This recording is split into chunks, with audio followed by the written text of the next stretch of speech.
Midnight, Wuhan, China, summer 2001. A 41-year-old woman named Wang Guiyu is walking home after a late-night game of mahjong with friends. The city is still alive at this hour.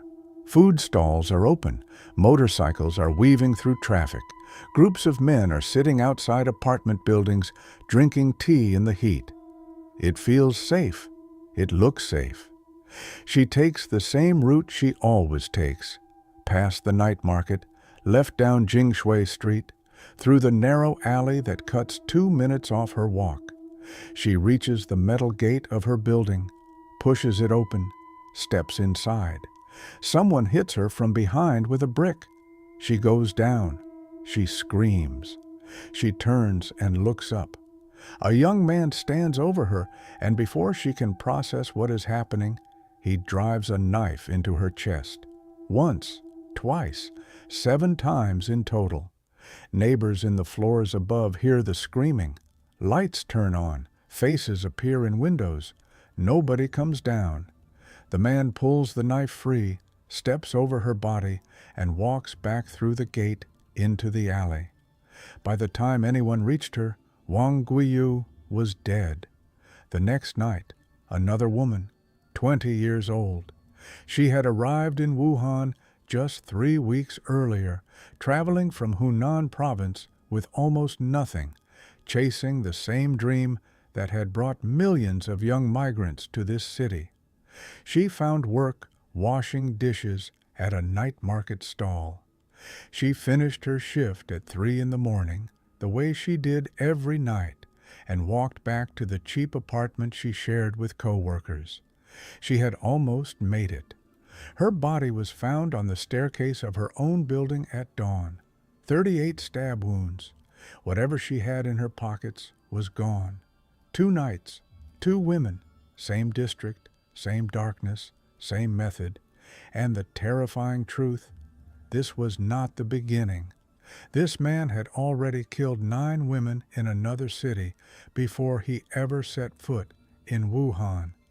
He had been wanted by police for months. His name, his photograph, his alias, all of it had been sent to Wuhan law enforcement in an official bulletin. They had done nothing with it. His name was Duan Guocheng. The streets of Wuhan would call him the Red Dress Killer. And by the time he was finally caught, 13 women were dead across 2 provinces. And the question that nobody in power wanted to answer was not just who he was, but how long the system had looked the other way. To understand Duan Guocheng, you first have to understand the world he operated in. Because without that world, without that specific moment in Chinese history, a man like him would have been caught within weeks. It was the late 1990s. China was in the middle of an economic transformation so fast and so massive that the social fabric of the country was being rewired in real time. Villages that had held the same families for generations were emptying out. Factories in coastal and inland cities were expanding, building, hiring, and the people followed the work, tens of millions of them. Some estimates put the internal migration of that era at over 100 million people within a decade. It was the largest voluntary human migration in recorded history. Wuhan was one of the centers of gravity. 8 million people, heavy industry, a geographic position at the intersection of major rail and river routes. It pulled workers from across central China, from Hunan, from Anhui, from Jiangxi. Young people arrived by the trainload carrying 1 bag and an address written on a piece of paper. And this created something that had genuinely never existed in China before: true anonymity. Under the old system, every Chinese adult was tied to a work unit. Your neighbors knew exactly who you were. Your supervisors monitored your movements. Your local committee tracked your household.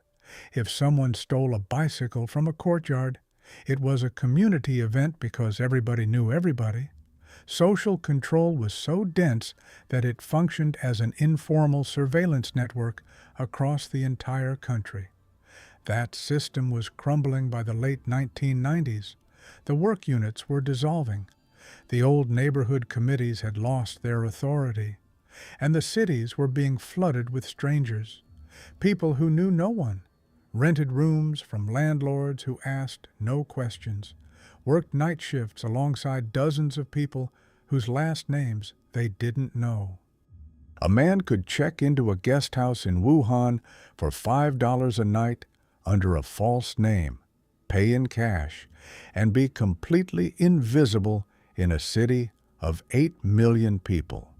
No one would ask where he came from. No one would notice his patterns. No one would connect him to anything happening 2 blocks away. Duan Guocheng understood this, not as a calculated strategy, but as instinct. He had spent most of his adult life surviving on the margins of society, and he recognized immediately that the margins of this new city offered cover that the old China never would have allowed.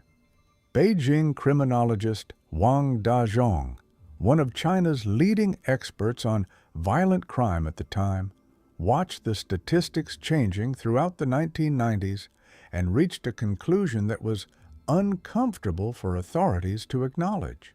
He said, "We have entered the era of serial killing in China. Chinese police solved roughly 85% of ordinary homicides. But serial killing was different. It required interprovincial coordination, psychological profiling, centralized databases that could link patterns across city and provincial borders. None of that infrastructure existed in any meaningful way. When a man killed in Yueyang in 1999 and then killed in Wuhan in 2001, the 2 police departments were effectively operating on separate planets. The killer could step across a provincial border and start fresh. This is the world Duan Guocheng moved through, and this is why he lasted as long as he did. Duan Guocheng was born in 1973 in Hunan province into a family with very little of anything. His father, Duan Shengqing, drifted from job to job and eventually settled into work as a garbage collector. The family relocated constantly, following whatever work appeared, leaving when it dried up. Because of those endless moves, Duan never had stable friendships growing up. He later told people that he felt profoundly alone from childhood, but the poverty was not the worst of it. When Duan was 7 or 8 years old, his father caught him stealing something small. The details vary, and punished him in a way that left a permanent mark. He took a pair of pliers and clamped them around the boy's finger, crushing it. The injury deformed the finger for life.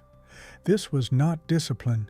It was the act of a man who used pain as the only language he knew, and it taught his son exactly one lesson. That power meant the ability to hurt. His parents' marriage was a constant conflict.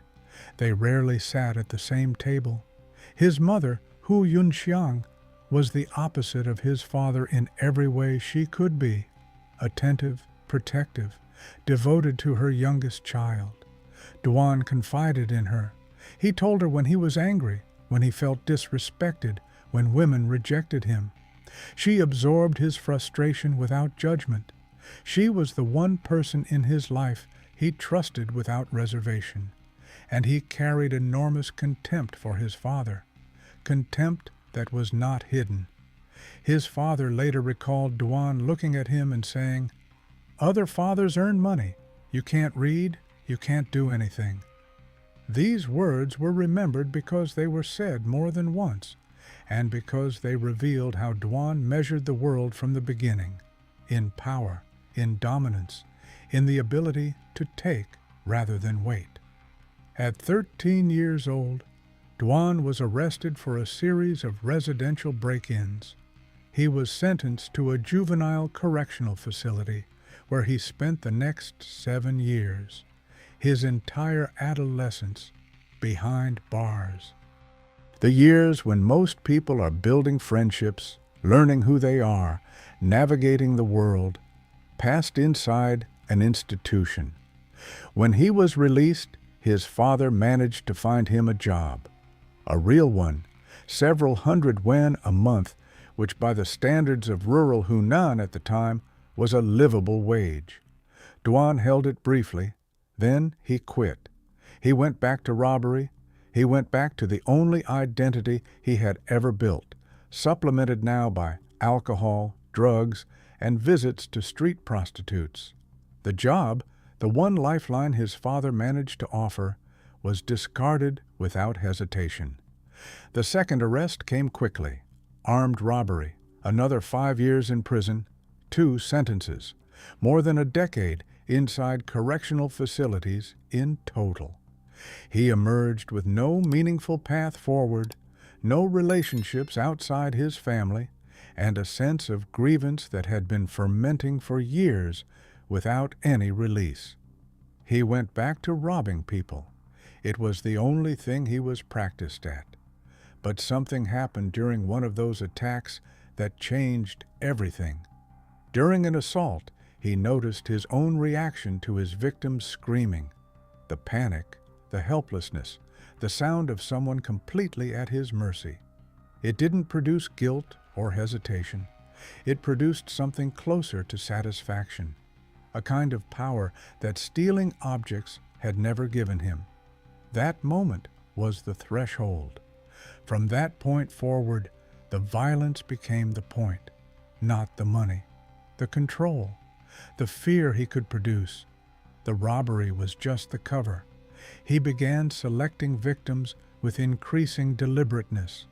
Women, alone, late at night, in the dark spaces between buildings where there was no one to intervene in time. He studied patterns without consciously knowing he was doing it. The hours when women finished night shifts, the shortcuts they took through alleys to save 10 minutes on a walk, the building entrances where a man could wait in shadow without being seen from the street. Externally, he looked entirely ordinary. Height between 168 and 174 centimeters, a slightly prominent lower jaw, light hair, unusual for a Chinese man, a quiet way of moving. Witnesses described his footsteps as nearly silent. He dressed neatly, kept himself groomed, liked well-pressed Western-style jackets. Standing next to him in a crowd, you would see nothing that alarmed you. That was not an accident. The killing began in Yueyang, a mid-sized industrial city on the northern shore of Dongting Lake in Hunan province. Roughly 1 million residents, petrochemical industry, a port on the Yangtze River system. April 4th, 1999. Early morning. A 24-year-old employee of a water transportation company is walking home before sunrise. Duan attacked her in an alley. 16 stab wounds. She died before anyone found her. Duan was 25 years old. This was his first murder. What followed was a pattern, consistent, escalating, and increasingly deliberate. He moved through Yueyang's working-class neighborhoods in the dark hours between midnight and dawn. He watched for women walking alone. He noticed that many of them wore red, a common color in Chinese clothing culture associated with luck. Whether red became a genuine psychological trigger for him, or whether it was a coincidence that solidified into a preference through repetition, investigators were never able to fully determine. But it became his signature. February 13th, 2000. A female employee of a petroleum company in Yueyang. 25 stab wounds. The amount stolen, less than 10 yuan, less than $2 US. The money had not been the point for a long time. The attacks continued across 1999 and 2000. 9 young women killed in and around Yueyang. Dozens more attacked and robbed. Factory workers, service staff, women coming off night shifts. Hunan Province Police worked the cases, connected them, developed a suspect profile, and eventually identified him by name. Duan Guocheng, February 2001. 6 officers went to arrest him at his parents' apartment at night. The only decoration on the wall was a framed portrait of Chairman Mao. His mother opened the door, saw the officers, and gave them nothing. They waited until morning. Duan came back to the building, looked through the window before entering, and saw the police inside. He turned and walked away, then ran through the vegetable market 2 streets over, and was gone before anyone could cut him off. The officers told his parents the truth. Their son was suspected of killing 9 women. Then they arrested his mother and held her for a week in a cell alongside drug addicts and sex workers. She sat through the entire week without giving them anything. After Yueyang, Duan did not go directly to Wuhan. He moved carefully.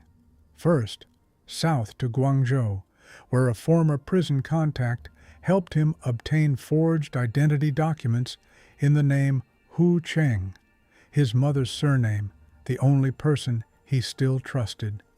From Guangzhou, he traveled to Jianli in Hubei province and hid with relatives for several weeks. Then he assessed his options and headed north toward Wuhan. A national police bulletin had been issued with his real name, his alias, his photograph, his physical description, and his criminal history. It was transmitted to law enforcement agencies across the region, including Wuhan. In Wuhan, it was received, logged, and set aside. Duan arrived in Wuhan in early April 2001. He had approximately 300 yuan in his pocket, less than $40. He had no plan beyond survival and continuation. His first nights in the city, he slept in video parlors, the cheap semi-legal establishments that had appeared across Chinese cities in the 1990s, where you could sit in the dark watching movies for 3 to 5 yuan a night. When he had slightly more money, he graduated to budget guest houses, changing locations every 10 days, always paying cash, always registering under the name Hu Cheng. On April 24, 2001, he checked into the military guest house of Aerospace Institute 719 in the Wuchang district, $5 a night. The staff remembered him as quiet, solitary, rarely seen during daylight hours. He almost always ordered food brought to his room. Every evening at around 11 o'clock, he left the building. He returned in the early hours of the morning. Nobody thought anything of it. May 7, 2001, 040. A 24-year-old woman, a recent arrival to Wuhan, working a night shift, was killed in the courtyard of a residential compound in the Huazhong district, stabbed multiple times. Her bag and 20 yuan were taken. Her body was found hours later. No public announcement was made. Then came May 9th. A 33-year-old woman named Liu was walking home after midnight from a mahjong game. Duan stepped out of the darkness, pressed a knife against her abdomen, and grabbed her throat with his free hand. He demanded money and valuables. Liu did not panic. She kept talking, calm, steady, distracting, and while she talked, she quietly slipped her hand between the blade and her body, reducing the pressure. She handed over her bag, 2,100 yuan, and a gold necklace. When Duan began pulling her toward a building entrance, 2 neighbors walked past on the street. He released her and disappeared. Liu survived because she kept her head when everything in her body was telling her to scream. Her testimony later gave investigators the most precise physical description they had: the prominent jaw, the light hair, the near-silent footsteps.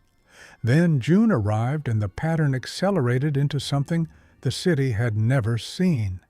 In a single month, Duan attacked 6 women in the Wuchang district. 3 died, 3 survived.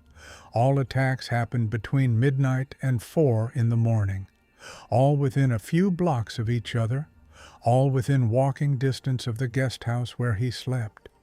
Wang Guiyu, the woman from the opening of this story, was the one whose death finally forced the city to acknowledge what was happening. Her husband, Yao Ping, was away on a long-haul freight route. When he returned and learned she was dead, he said something that investigators never forgot. He said, "If we had known there was a killer targeting women in our neighborhood, we would have been more careful. We would have done something different, but nobody told us." The night after Wang Guiyu died, the 20-year-old dishwasher was killed on her staircase. 38 stab wounds. She had been in Wuhan for 3 weeks. She had not yet finished unpacking her belongings. June 4th, 2001. A waitress from a Sichuan restaurant was attacked at the entrance of her own building, steps from her front door, above which a paper Lucky character had been pasted. She was killed, and her body was violated after death. The neighbors who saw the crime scene photographs described it as the worst thing they had ever encountered. The details were kept out of every official report. By this point, the city was living on whispers. The newspapers carried nothing. Official policy prohibited media reporting on unsolved violent crimes. No public descriptions of the attacker. No warnings beyond the vaguest advisories. A tomato vendor near one of the crime scenes recalled the mood of that summer with a single image that was more vivid than any statistic. "We were all so afraid of the red dress killer that we started wearing a lot of blue." Then the mayor of Wuhan, Zhou Ji, made a public statement. He urged the women of Wuhan not to wear red clothing, not an acknowledgement of the killings, not a description of the suspect, not a warning about specific areas or hours. Just do not wear red. In a city of 8 million people, the official response to a serial killer operating in the working-class districts was a dress code advisory. Inside the investigation, the pressure was enormous, and the results were almost nothing. A special task force had been formed in May. By August, it had grown to over 1,000 officers. Female police employees volunteered to walk the streets at night as decoys. All departmental leave was suspended. Across the district, police set up over 160 surveillance and checkpoint positions.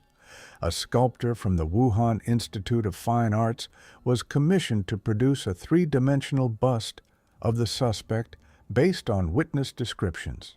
The bust was used internally. It was never shown to the public, and through all of it, a series of compounding failures was quietly extending the body count. The cheap guest houses in the Wuchang working-class neighborhoods, the most obvious hiding place for a transient criminal, were never systematically checked. The national bulletin from Yueyang identifying Duan Guocheng by name, photograph, and alias had been sitting in the Wuhan system since February. 4 months of murders in Wuhan, and no one had processed it. No intercity queries had been sent to neighboring Hunan. The media blackout, intended to prevent panic, had also eliminated any possibility of a citizen recognizing him and making a phone call. 1,000 officers, a sculptor, 160 checkpoint positions. And the killer was sleeping 5 minutes from the police station, leaving at 11 every night, coming back before dawn.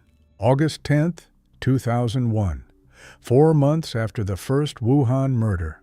Someone on the task force finally sent a formal query to neighboring cities. Yue Yang responded the same day.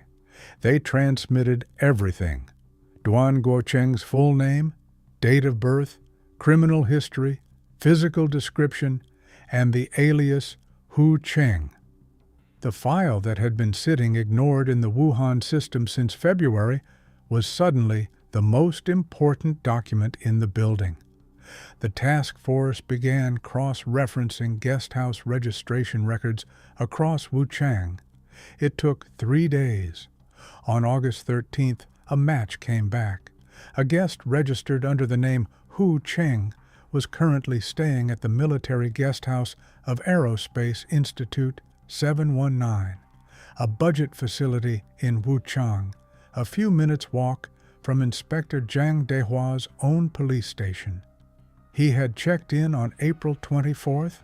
He had been there the entire time, while the task force grew to 1,000 officers, while the sculptor built his bust, while the mayor warned women about the color red.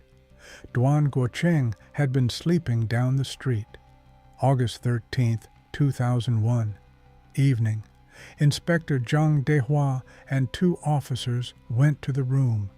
Duan was standing in the middle of the floor in his underwear when the door opened. He did not freeze. He did not attempt to run. He immediately launched himself at all 3 officers, fighting with a focused, concentrated violence that told them within seconds they had the right man. It took the combined physical effort of all 3 to bring him down and get restraints on him. When it was over and he was pinned on the floor, Zhang looked at him and asked, "Do you know why we're here?" Duan said, "I robbed people." Zhang opened the bedside drawer. Inside, a pair of shorts with dried blood still on them and a pair of sneakers. The sole pattern matched a footprint impression lifted from the scene of the most recent murder. Forensic teams then matched the same sole to prints from 3 additional crime scenes. Within hours, Duan Guocheng gave a full confession. August 14th, 2001. The media blackout ended overnight. The main Wuhan newspaper ran the story across its front page. Senior Hubei police official Chen Shunqiu held a public ceremony and personally handed Inspector Zhang and his 2 colleagues a reward of $20,000. The official statement described the arrest as a model example of solving a case through the application of high technology and advanced investigative strategy. The families of 13 women read those words in silence. December 16th, 2002. The trial of Duan Guocheng opened in Wuhan. The charges were comprehensive: murder across 2 provinces, more than 70 armed robberies, multiple counts of violent assault. The prosecution laid out a timeline from April 1999 to June 2001, 26 months of attacks across Hunan and Hubei. There was a detail about the indictment that revealed something about the limits of the justice system in this case. Due to evidentiary challenges across 2 separate provincial jurisdictions, only 11 of the 13 murders were formally proven in court to the required standard. 2 of the Yueyang killings, the ones furthest back in time and geography, could not be fully substantiated with the available documentation. Duan was convicted on 11 counts of murder, not 13. The other 2 women existed in the record, but not in the verdict. During the trial, Duan was given the opportunity to address the court. He used it to say something that removed any remaining ambiguity about who he was and what he thought of what he had done. He looked at the judges and said, "I am here today entirely because of the police. When I was 14 years old, I asked them not to prosecute me. They sent me to prison anyway. From that moment, I hated society." Not a word about the women he had killed. Not a word about their families sitting in that courtroom. 13 deaths, and his final statement was a grievance about his own arrest as a teenager. January 29, 2003. The verdict, guilty. The sentence, death. April 24, 2003. Duan Guocheng was executed. Between the verdict and the execution, his mother came to Wuhan No. 2 Detention Center on Christmas Eve of 2002, carrying a package of clothing for her son. She was not permitted to see him. Guards accepted the package and returned a receipt bearing his signature, proof that he was alive, that he had received it, that some thread of connection still existed between them. She carried that receipt home. 13 other families had no receipt, no signature, no thread, just the permanent absence of someone who used to sit across the table from them, and the knowledge that for months, while the city said nothing, while the newspapers printed nothing, while official statements spoke about dress codes instead of dangers, they had been living a few streets away from what destroyed their lives. Duan Guocheng made choices. That is the foundation of this story, and nothing changes it. A deformed finger from a pair of pliers, 2 prison sentences, a childhood of poverty and instability. None of that transferred responsibility for 13 deaths to anyone other than the man who committed them. He had choices. His father managed to find him a job after his second release. He quit. He chose the knife over every other option available to him. But responsibility is not the only thing this case has to teach. When you lay the timeline out flat, when you put every date and every decision side by side, a second story emerges alongside the biography of the killer. It is a story about how institutional failures extend violence that one person begins. In February 2001, Yue Yang sent Wuhan a bulletin with Duan's name, photograph, alias, and full criminal history. If Wuhan had processed that bulletin when it arrived, run the alias Hu Cheng against guesthouse registrations, the way they eventually did in August, he would have been found before May 7th, before the first Wuhan murder, before Wang Guiyu, before the dishwasher on the staircase, before the waitress on June 4th.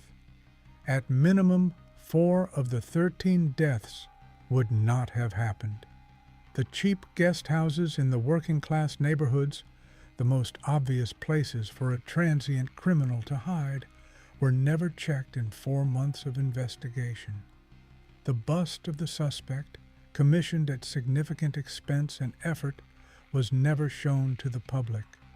The media blackout, maintained in the name of controlling panic, eliminated the only mechanism that might have produced a citizen tip, someone recognizing a face or a name.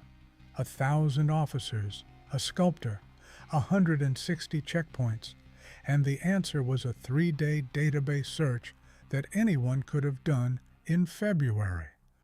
Chinese criminologist Li Meijin, one of the country's leading experts on criminal psychology and author of multiple studies on violent offenders, later classified Duan Guocheng as a textbook example of a fully formed criminal personality, cold, without empathy, immune to rehabilitation, shaped in adolescence, and made permanent by institutionalization. Her conclusion was unambiguous. Without serious intervention in the juvenile years, a person like Duan Guocheng was always going to end up here. The question was never if. The question was only how many people would be caught in the path between his first crime and his last. The answer, in this case, was 13. Wang Dazhong said what the data showed. Serial violence grows in the gaps between institutions that don't communicate, between official silence and public knowledge, between what a system is built to handle and what is actually happening in its streets at midnight. The women of Wuhan wore blue that summer because the city told them not to wear red, instead of telling them the truth, because a dress code was easier to issue than an honest warning. Wang Guiyu was 41 years old. She had a husband who drove freight routes across Hubei province and came home to an empty apartment.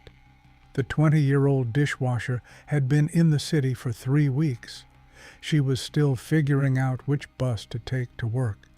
She hadn't finished unpacking. Duan Guocheng was executed on April 24, 2003. The file was closed. The task force was dissolved. The reward was paid. But the questions this case raised about coordination, about transparency, about who gets protected when authorities decide the public doesn't need to know, those questions did not close with the file. They never do.